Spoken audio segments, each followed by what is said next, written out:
my way.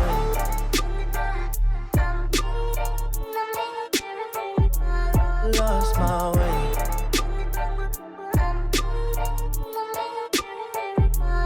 Lost my way.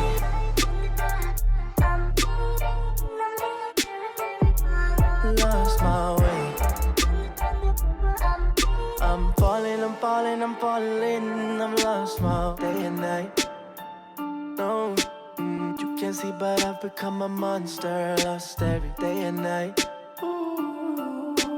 Whispers in my head, I'm feeling haunted. Flash of the street lights. No, walking all alone, watching the rain follow me like the weight of life. They don't understand this pain of mine. No, you do not realize what I've been through. My mind telling me lies. Welcome back to another episode. Thanks for tuning in, crew. If you haven't already, please hit that like button, subscribe, keep up to date what I'm trying to share with you guys. So just a few things. I haven't been putting out as many vlogs over the last 2 weeks. I actually have been quite busy, so I've gone back to work and I've had quite a bit of admin stuff that I've had to do after hours, so trying to catch up on that. I also last weekend travelled down to Bendigo and spent the day with Emily Atten. And so she's a 2-time Touring Pro athlete. She's also competed in strongwoman and she's also competed in Olympic weightlifting. So that vlog's going to be coming out next weekend. So I'm going to be editing it all this week. And you guys are going to get an insight into a day in the life of Emily Atten. So make sure you guys give her a follow on social media as well. Show her some love. The other thing that I've been doing, I've just finished doing the online quarterfinals for the All-Stars. I can't go to the next stage, however, my friend Jasmine, she hasn't done a competition yet, so we started off with just doing an online one, see how she goes when she's working with someone and stuff, because we plan on doing a couple of comps together. It went really well. We surprised ourselves. We worked really well as a team. We're quite well balanced and well structured. She hasn't been doing CrossFit for very long. However, for someone who hasn't been doing CrossFit for very long, she is very, very good and has a bright future in the sport. So I'm interested to see how she goes with everything. We had a few hiccups, so you guys can watch the little reel. I'll put it up next. We had some issues with Jay judging us, having little mid-arguments throughout. It was quite funny. It's the first time Jay's ever kind of messed up with judging and stuff, so that I almost had a mental breakdown halfway through the workout and wanted to stop. However, we managed to just keep going. We didn't end up listening to what he said and we ended up just doing our own thing, and we kept going and we went back and counted the reps and we were correct. So I guess having a level head in competitions and stuff really plays a part. 2 hand plates.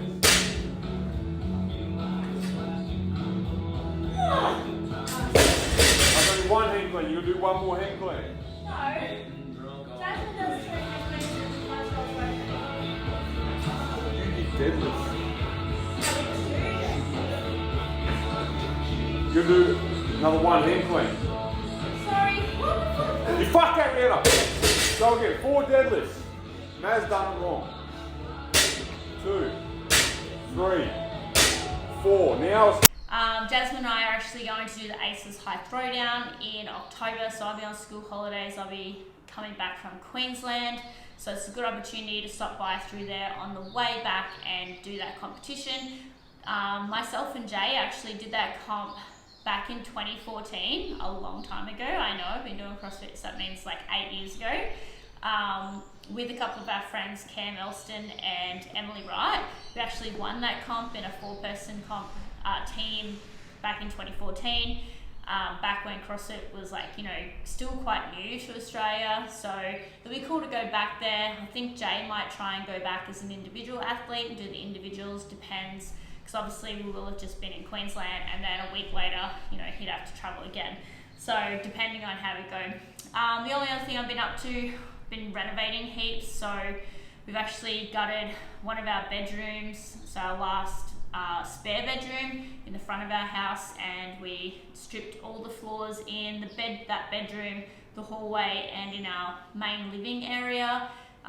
So this weekend we've literally just been doing nothing but sanding floors, and yeah, this is some of the final products. So if you just want to have have a look at these pictures. And yeah, I'm excited to see once the whole areas, both rooms are done, it'll be nice, and then we'll move into the bedroom that we renovated at the start of the year, into that, and then we're going to start our main bedroom and our ensuite, and that'll be a long process because there isn't floorboards in our master bedroom, so we'll have to try and source some secondhand floorboards to do that room. It's quite a large space, so it'll be interesting to see how it goes, but we're looking forward to the challenge and we definitely love renovating. So getting on to CrossFit, Danielle Brandon, as we know, a few weeks ago it was announced that she had left the Underdogs athletics team. So she'd been working with Justin Kotler for quite a while now. It used to be, originally it was like her, Carrie Pierce and Bethany Shadburn in this group.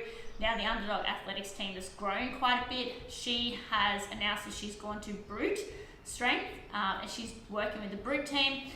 Now, she did say that one of the reasons why she left the Underdogs athletics team is because she doesn't really get a say in who comes onto the squad. And she also said that with the squad growing and stuff, there's a lot more like, I guess, bitchiness behind the scenes and stuff that we don't get privy to see. So as we know, Ricky Garrard, he's part of Underdogs athletics, but he doesn't train there full time. He obviously lives here in Australia, does their programming. He is there in Las Vegas at the moment. He's staying with Mitch McClune, and he's training with the Underdogs athletics team in Vegas at the moment, getting ready for the CrossFit Games.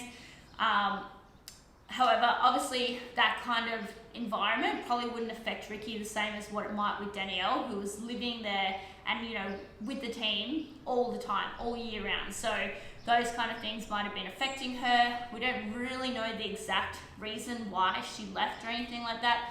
We've only just heard rumors and little bits and pieces like that. One thing that she has said about Brute Strength is that she gets more individualized programming now, rather than like more generalized with what Underdogs Athletics does. Whereas Brute Strength, by the sounds of it, sounds like they individualize the program specific for the athlete, which I think could be a good thing in her favor, having more specificity applied to her training to target her weaknesses. The other thing I want to talk about is Cara Saunders. She actually used to be a Brute Strength athlete. Now she just does Mayhem. So she actually just follows the Mayhem programming and stuff. She's not coached by Mayhem or anything like that.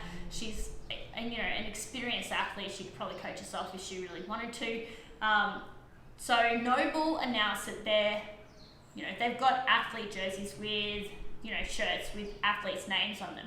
And it's been a long time, Reebok used to sell, the athletes' jerseys at the CrossFit Games. I think I have a Tia Claire Toomey one, and I think I might have a Thoros Daughter one, I'm not quite sure, that I got when I was back at the CrossFit Games in 2017. Now, you could only get certain athletes' jerseys when you go there.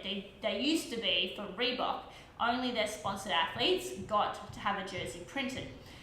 Now, for NOBULL, they are printing other athletes who are popular athletes. So last year, they printed quite a few different athletes, and then they sold those shirts and stuff. Then a lot of people started saying, well, how come no money goes back to the athletes? So they're writing their names on these shirts, and then they're selling those shirts and making a profit. Now, NOBULL has announced that they're going to donate $20 from every NOBULL jersey that's sold for each athlete. So it's interesting to see that last year's NOBULL shirt with an athlete's name was $44. This year, it says $64.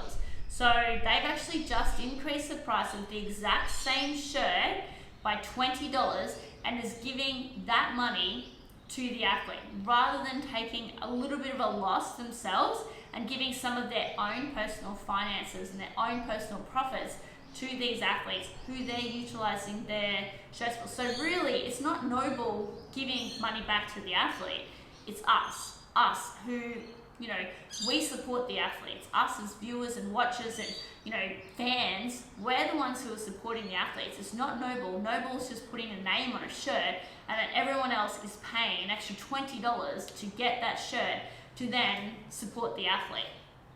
Now, Cara Saunders, she's been one of the athletes chosen to have a shirt printed. she has announced that for every athlete, like shirt that gets sold from her, each $20 that gets given to the athletes after the CrossFit Games, she's going to split that with all the other Australian athletes who travelled to the CrossFit Games.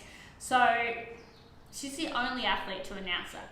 The only other athlete to announce that she'll be supporting her fellow countrymen and women with the proceeds of what's getting raised. Because essentially, like, these other athletes, they're making the trip and they're going all the way to the CrossFit Games, but because they're not well known, they don't get a shirt.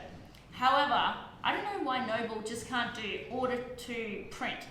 All of their jerseys get printed anyway, so the screen has to be made with their names and stuff on it.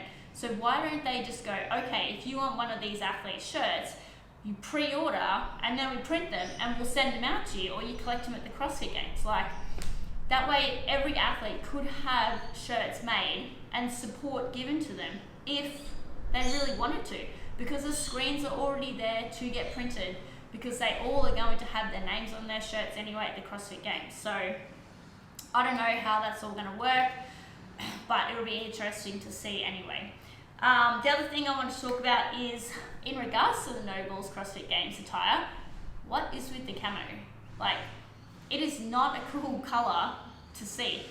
NOBULL, like, I love NOBULL and stuff, and I think I love their shirts and their tights and stuff especially. Not a huge fan of their shoes anymore. Like, I do have a pair on here. I rarely ever wear these. I just feel they don't stay in the shape as much. And also the soles, I feel like they, personally to me, my feet get sore. So after wearing them for, like, you know, a couple of months, even though I don't wear them all the time because I have a whole heap of other shoes that I'm always constantly wearing, I feel that the NOBULL shoes seem to go through the soles really quick, like, and get thin, and it just makes my feet ache, especially if I'm in them all day. Also, the style has not changed the whole time. All they do is change the colours and stuff. They could surely come up with different versions and everything. I mean, I know they are developing different kind of styles in that now, but they only have their set ranges, and then if that range doesn't grow or isn't popular, then they kind of don't make very many of them. They're always out of stock. So I personally think that the CrossFit Games attire for this year is just not appealing. I think it's very bland and very boring, and camo's already been done. We don't really want to see it again. Like, I mean, I personally don't, but whatever. NOBULL could have, you know, printed out bright fluoro colors. You know, they have all that kind of stuff, and all of their stuff is, some of them come in really creative colors and that. So I would have liked to have maybe seen a little bit of color come back to the CrossFit Games. I think that would have been cool.